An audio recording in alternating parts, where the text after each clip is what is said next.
Hello दोस्तों, आपका स्वागत है त्रिशक्ति एकेडमी में। और आज हम डिस्कस करेंगे उत्तराखंड पॉलिटेक्निक प्रवेश परीक्षा 2021 के लिए मोस्ट इम्पॉर्टेंट बायोलॉजी क्वेश्चंस की आज हम डिस्कस करेंगे। आज हम जानेंगे 500 प्लस क्वेश्चंस की सीरीज़ में मोस्ट इम्पॉर्टेंट बायोलॉजी क्वेश्चंस। इसका पार्ट 1 में हम 50 क्वेश्चंस पहले ही कवर कर चुके हैं बायोलॉजी के, जो कि मोस्ट इम्पॉर्टेंट है ई ग्रुप के लिए भी और पी ग्रुप के लिए भी। दो ग्रुप के लिए यहाँ पर मोस्ट इम्पॉर्टेंट है ये बायोलॉजी के questions, engineering group and pharmacy group के लिए।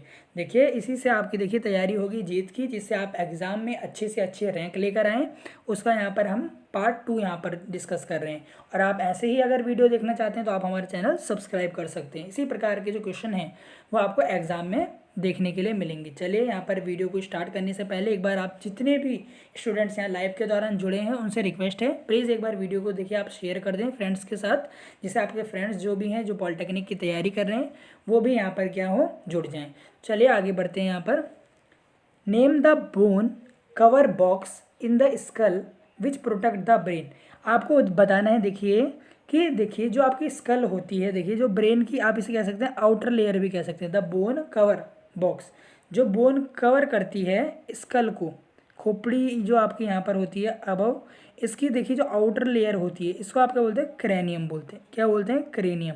क्या बोलते हैं, क्रेनियम। ये ब्रेन को भी बचाती है, इसको क्या बोलते हैं, इस लेयर को आप क्रेनियम बोलते हैं। ये आपको ध्यान रखना है, इस लेयर को क्या बोलते हैं, हम क्रेनियम बोलेंगे। हार्ट बीट, रेस्पिरेशन, देखिए जो आपकी हार्ट बीट है, चाहे वो आपका श्वसन हो, वो किसके द्वारा कंट्रोल किया जाता है, हार्ट बीट और श्वसन, यानी जो आपकी हृदय की जो गति है और जो श्वसन है वो किसके द्वारा कंट्रोल होता है, autonomic nervous system, central nervous system, spinal cord या नॉन ऑफ दीज। तो यहाँ पर आएगा ऑटोनॉमिक नर्वस सिस्टम, जो कि पेरिफेरल नर्वस सिस्टम का एक पार्ट है। और सेंट्रल नर्वस सिस्टम के अगर आपसे पार्ट पूछे तो क्या क्या पार्ट होते हैं, सीएनएस के पार्ट, ब्रेन और स्पाइनल कोड, मेरु रज्जु जिसे आप कहते हैं, मस्तिष्क और मेरु रज्जु। तो मेरु रज्जु तो ये आपको ध्यान रखना, स्पाइनल कॉर्ड ये आपको ध्यान रखना है। चलिए, तो यहाँ पर ये क्वेश्चन हो गया, हार्ट बीट और रेस्पिरेशन कंट्रोल होगा ऑटोनॉमिक, आपको नाम से पता चल रहा है ऑटोनॉमिक नर्वस सिस्टम, ये आपको ध्यान रखना है। और जो आपके ब्रेन होती है उसकी जो आउटर लेयर जो होती है, जो आपको प्रोटेक्ट करती है आपके ब्रेन को, उस लेयर को आप क्या कहते हैं, क्रेनियम कहते हैं। क्या कहते हैं, जो बोन का जो कवरिंग होती है उसे आप क्रेनियम कहते हैं, पूरी बोन कवरिंग को। चलिए आगे बढ़ते हैं। मेमोरी इज रिलेटेड टू, जो आपका मस्तिष्क होता है वो कहाँ पर होगा, देखिए सेरेब्रम में, सेरेबेलम में, पॉन्स में या ऑल्फैक्टरी लॉब्स। तो यहाँ पर आंसर आएगा सेरेब्रम। कहाँ, सेरेब्रम। क्या आंसर आएगा, सेरेब्रम, बिल्कुल सही आंसर है। आउट ऑफ द फॉलोइंग, इन सब में से which is not a part of hind brain. तो देखिए जो हिंड ब्रेन होता है आपका, जो आपका देखिए हिंड ब्रेन होगा, जो देखिए हिंड ब्रेन होते हैं इसके पार्ट देख लीजिए आप, कौन कौन से यहाँ पर पार्ट होते हैं वो मैं आपको यहाँ पर बता दूँ। देखिए इसके ये मेनली 3 पार्ट से आपका मिलकर बना होता है। कितने पार्ट से मिलकर बना होता है हिंड ब्रेन, 3 पार्ट से मिलकर आपका हिंड ब्रेन बना होता है। तो एक बार मैं आपको बता देता हूँ, जैसे पॉन्स हो गया, सेरेबेलम हो गया, मेड्यूला हो गया, ये जो तीनों पार्ट हैं, ये देखिए मेड्यूला, पॉन्स, सेरेबेलम, ये तीनों पार्ट्स हैं हिंड ब्रेन के। पर इसमें से क्या नहीं है पार्ट, सेरेब्रम। सेरेब्रम जो है हिंड ब्रेन का पार्ट नहीं होता है, ये आपको ध्यान रखना है। तो ऊपर वाले का आंसर भी सेरेब्रम, नीचे वाले का आंसर भी cerebrum. Memory is related to cerebrum. और आप देखिए यहाँ पर जो हिंड ब्रेन का पार्ट नहीं है वो क्या है, सेरेब्रम है। तो आप भी देखिए अपने आंसर कमेंट सेक्शन में करते रहिए। बहुत सारे स्टूडेंट्स यहाँ पर देखिए कमेंट कर रहे हैं। चलिए यहाँ पर हम आगे बढ़ते हैं। Reflex action are control by, देखिए जो रिफ्लेक्स एक्शन होता है, जो आपका रिफ्लेक्स एक्शन होता है वो किसके द्वारा कंट्रोल होता है, स्पाइनल कोड, मेरु रज्जु द्वारा। मेरु रज्जु द्वारा आपकी जो रिफ्लेक्स एक्शन होती है, जो प्रतिवर्ती क्रियाएं होती हैं वो कंट्रोल की जाती हैं। किसके द्वारा, मेरु रज्जु ही जो है मस्तिष्क तक संदेश पहुंचाता है। तो ये किसके द्वारा कंट्रोल की जाती है, स्पाइनल कोड द्वारा कंट्रोल की जाती हैं। देखिए सबसे पहले जो टर्म हार्मोन था या हार्मोन जो था शब्द, सबसे पहले किसने दिया, Bayliss and Starling, Gregor John Mendel, Johnson या लुइस पैस्चर। तो इसका आंसर आएगा बेलिस एंड स्टर्लिंग। क्या आंसर आएगा, बेलिस एंड स्टर्लिंग। कई बार एग्जाम में पूछा गया है कि हार्मोन जो है किसके द्वारा डिस्कवर किया गया है, तो इसका ऑप्शन ए आएगा। तो चलिए आगे बढ़ते हैं। ABA, जो ABA है ये क्या है आपका, एब्सिसिक एसिड होती है। इसकी फुल फॉर्म क्या होती है, मैंने आपको फुल फॉर्म में बताया भी है। ABA की फुल फॉर्म होती है एब्सिसिक एसिड, और एक प्लांट हार्मोन होता है। कौन सा हार्मोन होगा, प्लांट हार्मोन होगा। कैल्सिट्रिन, देखिए कैल्सिट्रिन इज सीक्रेटेड फ्रॉम, जो कैल्सिट्रिन होता है ये कहाँ से सीक्रेट होता है, यह आपका सीक्रेट होता है पिट्यूटरी ग्लैंड से, यानी पीयूष ग्रंथि से। कौन सी ग्रंथि से? कैल्सिट्रिन, ये आपका सीक्रेट होता है हार्मोन पीयूष ग्रंथि से। कौन सी ग्रंथि से? पीयूष ग्रंथि से। अरे अगर आपसे पूछे कि आपका जो कौन सा हार्मोन निकलता है यहाँ से, यहाँ पर आपका निकलता है कैल्सिट्रिन, तो पिट्यूटरी ग्लैंड से निकलेगा। इमरजेंसी हार्मोन कहाँ से निकलेगा? एड्रिनल ग्लैंड से निकलेगा। थायराइड, यहाँ पर आप अगर थायराइड आपको हो जाए तो आयोडीन की कमी हो जाती है, तो ये आपको ध्यान रखना है। तो यहाँ पर आपको इसका आंसर क्या आएगा? कैल्सिट्रिन का पिट्यूटरी ग्लैंड आएगा। चलिए आगे बढ़ते हैं। केमिकल नेचर ऑफ हार्मोन, देखिए जो केमिकल नेचर होता है हार्मोन का वो कैसा होता है? फैटी एसिड, प्रोटीनियस, एल्कलाइन या नॉन ऑफ दिस? तो प्रोटीनियस। कैसा? प्रोटीनियस होता है। Chemical nature of hormone is proteinaceous. चलिए आगे बढ़ते हैं। इंडोक्राइन ग्लैंड, देखिए जो इंडोक्राइन ग्लैंड होती है, जो अंतःस्रावी जो ग्रंथियाँ होती हैं वो कैसी होती हैं? डक्टिंग ग्लैंड होती हैं, डक्टलेस ग्लैंड होती हैं, नॉर्मल ग्लैंड होती हैं या नॉन ऑफ दिस? तो डक्टलेस ग्लैंड होती है। कैसी ग्लैंड होती हैं? डक्टलेस, डक्टलेस ग्लैंड होती हैं। कैसी ग्रंथियाँ होती हैं? डक्टलेस ग्रंथियाँ होती हैं। ये आपको ध्यान रखना है। चलिए आगे बढ़ते हैं। आप भी देखिए अपने उत्तर देखिए कमेंट सेक्शन में आप करते रहिए। वीडियो को आप जरूर एक बार शेयर कर दें अगर आपने शेयर नहीं किया अभी तक तो। A hormone that promote falling of leaves, ऐसा कौन सा हार्मोन है जो कि फॉलिंग ऑफ लीव्स से संबंधित है, यानी जिससे पत्तियां आपकी झड़ती हैं? तो क्या आएगा? ऑक्सिन, साइटोकाइनिन, एथाइलिन या एब्सिसिक एसिड? तो जो एथाइलिन मैंने आपको कल ही यहाँ पर बताया था, राइपनिंग ऑफ फ्रूट यानी फ्रूट के पकने से संबंधित है, राइपनिंग ऑफ फ्रूट से संबंधित है। पर आपका एब्सिसिक जो एसिड है वो किससे संबंधित है? वो आपका संबंधित है फॉलिंग ऑफ लीव्स से, यानी पत्तियों के गिरने से संबंधित कौन सा यहाँ पर हार्मोन है? प्लांट हार्मोन, वो है आपका abscisic acid. Most important question है, देखिए यहाँ पर ये। Instrument which can record electrical activity of the brain, ऐसा इंस्ट्रूमेंट कौन सा होता है जो आपको बता देता है electrical activity of brain? Sphygmomanometer, ये तो आपको पता है ब्लड प्रेशर मेजर करने के लिए होता है। कार्डियोग्राफ नहीं, इलेक्ट्रोकार्डियोग्राफ नहीं, ये हार्ट के लिए होता है। पेस मीटर नहीं, तो इसका आंसर आएगा देखिए इलेक्ट्रो एनसीफेलोग्राम। तो यहाँ पर सी इसका सही आंसर आएगा, इलेक्ट्रो एनसीफेलोग्राम ग्राम। तो ये इसका सही आंसर है, सी ऑप्शन इज करेक्ट। तो आपको ध्यान रखना है, इसी तरह क्वेश्चन आपसे एग्जाम में भी पूछे जाएंगे।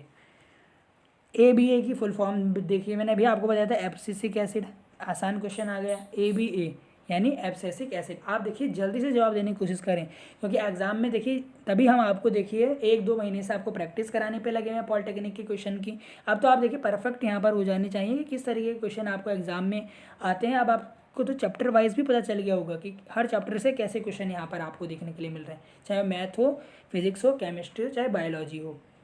देखिए कौन सा फ्लूइड जो होता है प्रोटेक्ट करता है ब्रेन को from mechanical shock, mechanical shock से बचने के लिए कौन सा आपको फ्लूइड हेल्प करता है? प्लाज्मा, सेरेब्रोस्पाइनल फ्लूइड, ब्लड या मिनरल वाटर? तो देखिए यहाँ पर आपको सबसे अलग नाम ही दिख रहा होगा, सेरेब्रोस्पाइनल फ्लूइड। ये आपके ब्रेन को प्रोटेक्ट करता है, मस्तिष्क को प्रोटेक्ट करता है फ्रॉम द मैकेनिकल शॉक्स। तो यहाँ पर क्या आएगा? Cerebrospinal fluid. B option is correct. चलिए, number of spinal nerve, cranial nerves arising from brain, number of cranial nerves arising from brain. तो यहाँ पर देखिए इसका आंसर क्या आएगा? यहाँ पर आप देखिए इसके जो आपके चॉइस हैं वो है 23, 31, 12, 22। क्या आएगा आप इसका आंसर आप बताइए जल्दी से। देखिए फिर हम यहाँ पर मैं आपको इसका आंसर बताऊँगा कि यहाँ पर इसका आंसर क्या होगा कि कितनी क्रैनियल नर्व अराइज होती हैं ब्रेन से। यह आपको इसका उत्तर बताना है, यह आपको इसका उत्तर बताना है। तो देखिए 12 कितनी होंगी? 12। ये आपको ध्यान रखना है, 12 जो है बिल्कुल सही आंसर है। इंडोक्राइन ग्लैंड्स कैसी होती है? मैंने अभी आपको बताया डक्टलेस। अब वही शब्द आप याद रखें, डक्टलेस ग्लैंड, सिक्रेटिंग हार्मोन। तो यहाँ पर क्या आएगा? सी ऑप्शन आएगा, डक्टलेस ग्लैंड होती है इंडोक्राइन ग्लैंड। कई बार एग्जाम में पूछा गया, देखिए ये भी क्वेश्चन। सिनगैमी क्या होता है? देखिए सिनगैमी क्या होता है? देखिए जब मेल और फीमेल गैमेट यानी जब स्पर्म और ओवम आपस में मिलकर एक जायगोट बनाते हैं, जब वो एक हो जाते हैं, जब आपका स्पर्म और ओवम मिलकर एक जायगोट फॉर्मेशन करते हैं, तो उस प्रोसेस को आप क्या कहते हैं? सिनगैमी कहते हैं। The fusion of male and female gamete to form zygote. तो इसका आंसर आएगा syngamy. A is the correct choice. The male gamete sperm is produce in, देखिए जो मेल जो गैमेट होता है स्पर्म, शुक्राणु जिसे आप कहते हैं, वो कहाँ पर प्रोड्यूस होते हैं? ओवरी में, पेनिस में, टेस्टिस में या यूट्रस में? तो इसका ऑप्शन आएगा टेस्टिस में। ये क्या होते हैं? प्रोड्यूस होते हैं। मेल जो गैमेट होता है स्पर्म, वो कहाँ पर प्रोड्यूस होता है? सी टेस्टिस में। ये आपको ध्यान रखना है, मोस्ट इंपॉर्टेंट क्वेश्चन है। देखिए यहाँ से क्वेश्चन आता ही है। Which of the following is usually transmitted disease? Sexually transmitted disease कौन सी डिसीज है? सेक्सुअली ट्रांसमिटेड डिसीज, यानी ये सेक्स के कारण आपकी ये डिसीज होती हैं, सेक्सुअली ट्रांसमिटेड डिसीज। एसटीडीज आप इन्हें कहते हैं, एसटीडी यानी sexually transmitted disease. Gonorrhoea, syphilis, AIDS या ऑल ऑफ दीज। तो ये सारी बीमारियां देखिए आपकी किसके कारण होती हैं? सेक्सुअली ट्रांसमिटेड डिसीज हैं। तो ये आपको ध्यान रखना है, D is the correct choice. The period of development of embryo inside the uterus, यानी यूट्रस के अंदर जो एम्ब्रियो है, जो भ्रूण है, उसका पूरा जो डेवलपमेंट का पीरियड है, उस पीरियड को आप क्या कहते हैं? प्लासेंटेशन, पैचुरेशन, गैस्टेशन या इम्प्लांटेशन। तो उसे गैस्टेशन पीरियड कहते हैं। देखिए जब तक जो भ्रूण है वो माँ के गर्भ में पूरे 9 महीने तक जो उसका डेवलपमेंट होता है, उस पीरियड को आप गैस्टेशन पीरियड कहते हैं। कौन सा पीरियड कहते हैं? गैस्टेशन पीरियड कहते हैं। मोस्ट इंपॉर्टेंट क्वेश्चन है, देखिए ये भी एग्जाम में आ सकता है, खासकर ई और पी ग्रुप के लिए। अब आपको देखिए इसमें से करेक्ट स्टेटमेंट चूज करने हैं, तो आप एक बार इसे पढ़ लीजिए। देखिए चूज करेक्ट स्टेटमेंट, आपको यहाँ पर करेक्ट सेंटेंस और करेक्ट स्टेटमेंट बतानी है। असेक्सुअल रिप्रोडक्शन इन्वॉल्व गैमेट, बिल्कुल नहीं, असेक्सुअल रिप्रोडक्शन में गैमेट इन्वॉल्व नहीं होते। बी देखिए sexual reproduction involve gamete, sexual reproduction में गैमेट इन्वॉल्व होते हैं, बिल्कुल होते हैं। तो शायद बी ऑप्शन यहाँ पर करेक्ट है, पर पहले सी देख लेते हैं। चलिए, असेक्सुअल रिप्रोडक्शन इन्वॉल्व 2 इंडिविजुअल, बिल्कुल गलत, इसमें सिंगल इंडिविजुअल आपका चाहिए। सेक्सुअल रिप्रोडक्शन में 1 इंडिविजुअल से नहीं 2 इंडिविजुअल चाहिए। तो इसमें करेक्ट क्या है? बी। बी सही है कि आपके सेक्सुअल रिप्रोडक्शन में गैमेट इन्वॉल्व होते हैं, जैसे मैंने भी आपको बताया स्पर्म एंड ओवम, 2 यहाँ पर इन्वॉल्व होंगे। Which of the following part of bryophyllum is vegetative? इसमें से कौन सा पार्ट देखिए ब्रायोफिल्म का वेजिटेटिव होगा? लीव्स। कौन सा पार्ट होगा? लीव्स। देखिए इसमें कोई क्वेश्चन ऐसे भी हैं जो आपको नहीं आते, तो कोई बात नहीं, अगर आपको नहीं आते तो आपको कुछ नया यहाँ पर सीखने के लिए मिल रहा है। ऐसा नहीं कि आपको सभी क्वेश्चंस का जवाब देना है। देखिए क्योंकि आपको नेगेटिव मार्किंग से बचना है। 1/4 जो नेगेटिव मार्किंग होगी, अगर आप मानिए अगर आपका एग्जाम देखिए 400 मार्क्स का आता है, 400 मार्क्स का क्या मतलब है? एक क्वेश्चन आपके 4 मार्क्स का होगा, एक क्वेश्चन 4 मार्क्स का। वो तो जब एडमिट कार्ड आएंगे वहाँ आपको पता चल जाएगा क्या आपकी मार्किंग स्कीम है। पर पिछले साल तक देखिए इसी प्रकार से, अगर मैं आपको बता रहा हूँ, अगर 4 मार्क का यहाँ पर आपका क्वेश्चन आता है कोई, और उसमें से अगर आप एक गलत करते हैं तो 1/4 वहाँ पर नंबर कट जाएंगे, 1 मार्क वहाँ पर आपका कट जाएगा, और 4 मार्क्स तो पहले ही कट जाएंगे। क्यों? क्योंकि वो आपका गलत है और नेगेटिव मार्किंग भी यहाँ पर रहेगी। तो आपको नेगेटिव मार्किंग से भी बचना है। देखिए, और जो यहाँ पर साइड्स आप देखते हैं उल्टी सुल्टी आप साइड्स पर जा रहे हैं, वहाँ पर आपको कुछ इन्फॉर्मेशन मिल रही है, अलग अलग इन्फॉर्मेशन मिल रही है। कोई कह रहा है नेगेटिव मार्किंग होती है, कोई कह रहा है नहीं होती है। आपको इस पर अपना टाइम वेस्ट नहीं करना है। नेगेटिव मार्किंग मैंने आपको बता दिया 1/4 होती है और होती रहेगी आगे भी। तो 1/4 आपको नेगेटिव मार्किंग का भी ध्यान रखना है, तभी आपकी अच्छी रैंक बनेगी जब आप नेगेटिव मार्किंग से बचेंगे। Which of the following organism so multiple fission? Multiple fission किस में होता है? देखिए अमीबा में नहीं, फंजाई में नहीं, प्लाज्मोडियम में या यीस्ट में। यीस्ट में बडिंग होती है और प्लाज्मोडियम में मल्टीपल फिजन होते हैं। मल्टीपल फिजन होते हैं यानी एक से ही आपके बहुत सारे मल्टीपल फिजन हो जाएंगे। या सेक्सुअल रिप्रोडक्शन में आता है, ये आपको ध्यान रखना है। The portion of plant that is grafted on the other plant, मानिए यहाँ पर आपका कोई ये आपको इसके ऊपर कोई चीज़ ग्राफ्टिंग करनी है, तो ये जो आपका पार्ट है जिसको आप दूसरे इसके ऊपर लगा रहे हैं, ये नीचे वाले पार्ट को आप स्टॉक बोलते हैं, और जो पार्ट आप इसके ऊपर लगा रहे हैं, the portion of plant that is grafted onto the other part, इसको आप क्या बोलते हैं? सिकियन बोलते हैं। क्या बोलते हैं? सिकियन बोलते हैं। तो यहाँ पर बी ऑप्शन सही आएगा। ये मैं आपको पहले भी करा चुका हूँ, ये मैंने आपको बायो के क्वेश्चन कराए हैं, इंपॉर्टेंट क्वेश्चन है यहाँ पर। ये क्या बोलते हैं? स्कियन। और आपसे पूछे अगर जो लोअर पार्ट है जो कि ज़मीन में फिक्स रहता है उसको आप स्टॉक कहते हैं। क्या कहेंगे? स्टॉक कहेंगे। चलिए आगे बढ़ते हैं। यहाँ पर name the male sex hormone, आपको मेल सेक्स हार्मोन के बताने यहाँ पे एस्ट्रोजन, प्रोजेस्टेरॉन, टेस्टोस्टेरोन या थायरोक्सिन। आई होप ये सभी को पता होगा टेस्टोस्टेरोन, ये आपको ध्यान रखना है। C option is correct. और जो एस्ट्रोजन और प्रोस्टेजेरन है ये फीमेल सेक्स हार्मोन है। कौन सा हार्मोन है? ये फीमेल सेक्स हार्मोन है, ये आपको ध्यान रखना है। इस तरीके के क्वेश्चन एग्जाम में पूछे जाते हैं। इस तरीके के क्वेश्चन देखिए एग्जाम में पूछे जाते हैं बहुत ज़्यादा, ये आपको ध्यान रखना है। हार्मोन विच मेंटेन प्रेगनेंसी, ऐसा आपको हार्मोन बताना है जो कि देखिए जब आपके जायगोट फॉर्म हो गया यानी ओवम और स्पर्म के फ्यूजन के कारण जायगोट फॉर्म हो गया, तो कौन सी ऐसा हार्मोन है जो आपकी फीमेल हैं उनमें ऐसा कौन सा हार्मोन है जिसके कारण आपके उनकी प्रेगनेंसी जो है वो मेंटेन रहे, अबॉर्शन ना हो, तो ये किसके कारण है, मिसकैरेज ना हो। तो वहाँ पर देखिए एक हार्मोन है प्रोजेस्टेरॉन, ये बहुत अहम भूमिका निभाता है। ये ऐसा हार्मोन है जो कि प्रेगनेंसी को मेंटेन रखता है। तो A is the correct choice. AIDS की फुल फॉर्म आपको बतानी, देखिए एक्वायर्ड इम्यूनो डिफिशियंसी सिंड्रोम, ये भी सभी को पता होगी। देखिए full form the, most important है, एग्जाम में पूछी जाती है। Name the test to determine AIDS, यदि अगर किसी व्यक्ति को एड्स की बीमारी है तो कौन सा टेस्ट यहाँ पर किया जाता है, ultrasound, X-ray, sonography, ELISA. ELISA यहाँ पर टेस्ट किया जाता है। कौन सा टेस्ट किया जाता है, एलिसा। ये आपको ध्यान रखना है, इंपॉर्टेंट क्वेश्चन है, जितने भी मैं आपको यहाँ पर क्वेश्चन करा रहा हूँ मोस्ट इंपॉर्टेंट क्वेश्चन है। और कल यहाँ पर कुछ स्टूडेंट्स का यहाँ पर एक सवाल था कि अगर इस तरह के क्वेश्चन एग्जाम में नहीं आए तो क्या होगा। तो आप जिस चैनल पर आपको लगता है कि हमें इस प्रकार के क्वेश्चन मिल जाएंगे कि जो सेम टू सेम आपके एग्ज़ाम में है, आप उस चैनल पर जा सकते हैं। हमको यहाँ पर देखिए कोई प्रॉब्लम यहाँ पर नहीं है, क्योंकि आपको पता है जो हम आपको यहाँ पर प्रोवाइड करा रहे हैं वो बेस्ट है। और आप देखिए 2 महीने से यहाँ पर हमारे साथ प्रैक्टिस कर रहे हैं, और लगभग आप देखिए मैं यहाँ पर आपको बताऊँ कि आप 3 या 4 हज़ार क्वेश्चंस की प्रैक्टिस आप कर चुके हैं। 3 या 4 हज़ार क्वेश्चंस की आप प्रैक्टिस कर चुके हैं। 500 क्वेश्चन की आप अभी प्रैक्टिस कर रहे हैं। 3-4 हज़ार क्वेश्चन की आप पहले प्रैक्टिस कर चुके हैं। तो अगर आपके पास इतने सारे क्वेश्चन आप प्रैक्टिस कर चुके हैं तो ये बोलना बेकार है कि ये एग्ज़ाम में आएंगे। देखिए एग्ज़ाम भी यहाँ पर ह्यूमन बींग ने बनाया है, सिलेबस के अकॉर्डिंग ही एग्ज़ाम बनते हैं। एग्ज़ाम कहीं आपके अंतरिक्ष से बनकर नहीं आएगा। तो आपको ये ध्यान रखना है कि जो पढ़ाया जा रहा है वही एग्ज़ाम में आएगा। एक बिलीव यहाँ पर आपको रखना होगा, और जो स्टूडेंट ये बिलीव रख रहे हैं उनकी मैं आपको 100% बता रहा हूँ अच्छी रैंक आएगी। और जो स्टूडेंट देखिए भटक रहे हैं वो भटकते ही रहिए, इधर से उधर चैनलों में भटक सकते हैं। देखिए the process of releasing of ovum from ovary, देखिए जो प्रोसेस है ओवरी से ओवम का निकलना, देखिए ओवम क्या है, आपका फीमेल गैमेट है। जब ये ओवरी से निकलता है उसको क्या बोलते हैं, उस प्रोसेस को बोलते हैं ओव्यूलेशन। क्या बोलते हैं, ओव्यूलेशन बोलते हैं।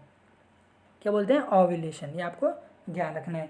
When fallopian tube in female, देखिए जब फीमेल में फैलोपियन ट्यूब को अब सर्जिकली रिमूव्ड कर देते हैं और बंद कर देते हैं, उस विधि को क्या बोलते हैं। देखिए वो नसबंदी होती है, पर इस विधि को आप नसबंदी बोलते हैं, पर इसको आप फीमेल्स में ट्यूबेक्टॉमी बोलेंगे। और मेल्स में अगर आप वेस्ट डिफरेंस को रिमूव कर देते हैं मेल्स में, ये मेल्स में होता है वेस्कोटॉमी, जिसको आप नसबंदी बोलते हैं हिंदी में, तो मेल्स में ये होता है। और जो फीमेल्स हैं उनमें अगर आप उनकी फैलोपियन ट्यूब को बंद कर दें तो ये आपकी ट्यूबेक्टॉमी होती है। आपको ध्यान रखना है, इंपॉर्टेंट है, दोनों में से कोई सा भी एग्जाम में आ सकता है, ये आपको ध्यान रखना है। चलिए मेल ऑर्गन ऑफ प्लांट, यानी प्लांट का मेल ऑर्गन आपको बताना है, स्टिग्मा, स्टेमिन, सेपल, पेटल। इसमें से आप बताइए क्या मेल पार्ट है, इसमें से आप बताइए क्या मेल पार्ट है प्लांट का। मेल ऑर्गन भी आप इसे बोल सकते हैं स्टेमिन, क्या आएगा, स्टेमिन आएगा। तो देखिए ये आपको ध्यान रखना है। स्पोर्ट्स क्या होते हैं, न्यूक्लियस, ग्रेन्यूल्स, सेल्स, या न्यूक्लियस विद साइटोप्लाज्म। तो सी ऑप्शन सही है, nucleus with cytoplasm. Nucleus with cytoplasm, cytoplasm वो देखिए आपका फ्लूइड होता है जो कि सेल में फिल होता है। तो यहाँ पर 82 का सी आएगा। चलिए आगे बढ़ते हैं। Who isolated DNA from where, देखिए इसमें से किसने सबसे पहले डीएनए की खोज की और कैसे। जीजे मेंडल ने पी की खोज की, नहीं।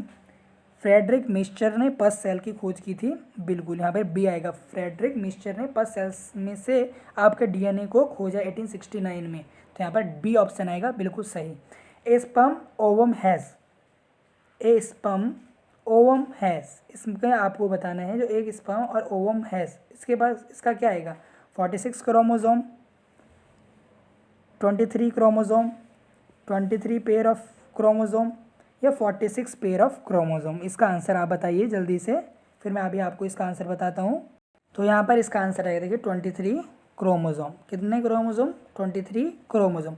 जो 22 पेयर होते हैं देखिए क्रोमोजोम के, उन्हें ऑटोजोम्स कहते हैं। और देखिए जो 23वां पेयर होता है वो सेक्स क्रोमोजोम होते हैं, यानी 23 क्रोमोजोम यहाँ पर आंसर आएगा। देखिए तो चलिए आगे बढ़ते हैं। For a female human being, देखिए अगर देखिए फीमेल चाइल्ड होगा तो यहाँ पर क्रोमोजोम क्या होंगे, 44 + XX, ये फीमेल के लिए होता है। तो यहाँ पर ए ऑप्शन इज करेक्ट। अगर मेल आएगा तो बी होता, यह आप सभी को पता है। चलिए who is regarded as the father of genetics, इनमें से किसको फादर ऑफ जेनेटिक्स कहा जाता है, ग्रेगर जॉन मेंडल को। किसको कहा जाता है? ग्रेगर जॉन मेंडल को। और इन्होंने ही आपको पता है पी प्लांट पर क्या किया था? पी प्लांट पर इन्होंने क्या आपका देखा था? ये आपको पता होना चाहिए, ये आपने पढ़ा होगा। एवोल्यूशन थ्योरी इन्होंने यहाँ पर दी है ग्रेगर जॉन मेंडल ने। इन्होंने किस पर सबसे पहले एक्सपेरिमेंट किया था? पी पर। पी यानी पी मतलब मटर पर इन्होंने क्या किया था? सबसे पहले एक्सपेरिमेंट किया था। तो ये आपको ध्यान रखना है। चलिए आगे बढ़ते हैं।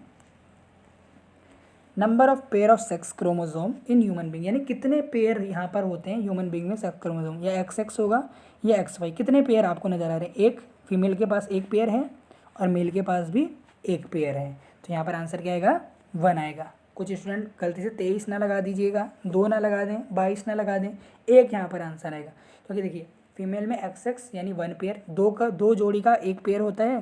तो यहाँ पर आपको ये ध्यान रखना है, ये आपको ध्यान रखेंगे। चलिए आगे बढ़ते हैं। यहाँ पर the book origin of species, देखिए जो बुक है ऑरिजिन ऑफ स्पीसीज वो यहाँ पर किसने लिखी है? लिनियस ने, लेमार्क ने, डार्विन ने या नॉन ऑफ दिस? लेमार्क ने। किसने लिखी है ये वाली बुक? कौन सी? Origin of species. कौन सी बुक है ये? Origin of species. Most important है, ये आपने क्लास 10 में पढ़ी भी हो कि यहाँ पर राइटर का नाम लिखा हो लामार्क। तो ये मोस्ट इंपॉर्टेंट क्वेश्चन है। ए ह्यूमन क्रोमोजोम हैज़, यानी एक मानव के क्रोमोजोम में कितने जीन्स होते हैं? लगभग 30,000 से 40,000 जीन होते हैं। कितने जीन्स होंगे? 30,000 से 40,000 जीन्स होते हैं। ये आपको ध्यान रखना है। द ऑर्गन विच आर फंक्शनलेस और यूजलेस, देखिए हमारी बॉडी के कुछ ऐसे पार्ट हैं जो कि फंक्शनलेस हैं और यूजलेस हैं, बट हमारी बॉडी में अभी भी प्रेजेंट है। इन अंगों को क्या कहते हैं? Analogous organ, homologous organs, vestigial organs, या यहाँ पर डी आएगा। तो यहाँ पर क्या आएगा आंसर? D, vestigial organ. जैसे आपका ईयर की जो पिना है, इसका देखिए कोई काम नहीं है पर तभी आपके शरीर में मौजूद है। तो ये क्या होता है? ये आपके वेस्टिजियल ऑर्गन्स होते हैं। कौन सा ऑर्गन होंगे? वेस्टिजियल ऑर्गन होंगे। ये आपको ध्यान रखना है, इंपॉर्टेंट क्वेश्चन है सारे।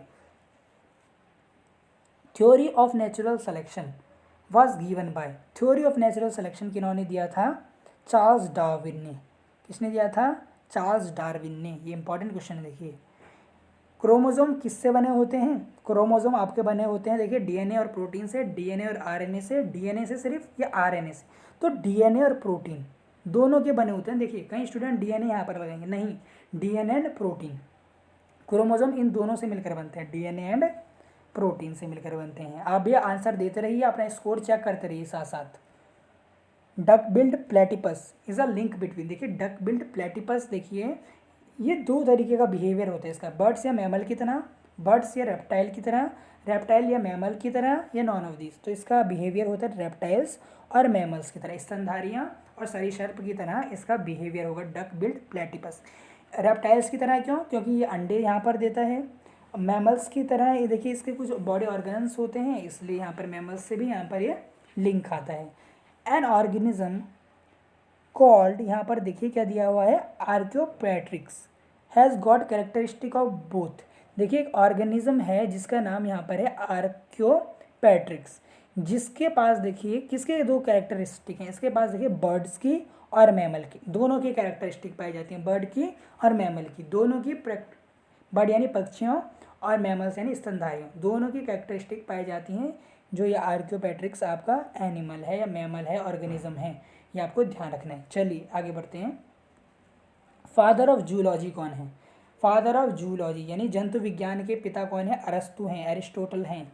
कौन है? अरस्तु, इंग्लिश में एरिस्टोटल, हिंदी में अरस्तु, ये आपको ध्यान रखना है। और पेपर आपका हिंदी और इंग्लिश दोनों लैंग्वेज में आएगा। देखिए यहाँ पर टाइपिंग में देखिए हिंदी में कई मिस्टेक होती है, इसलिए हमने क्वेश्चन यहाँ पर इंग्लिश में ही लिया है। बोल यहाँ पर मैं हिंदी में ही रहा हूँ, आपको समझ जाना चाहिए।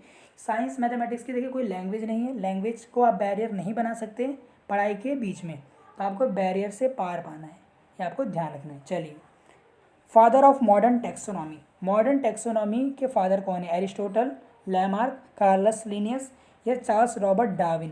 तो इसका आंसर आएगा कार्लस लिनियस। कार्लस लिनियस जो हैं वो फादर हैं किसके? वो फादर हैं किसके?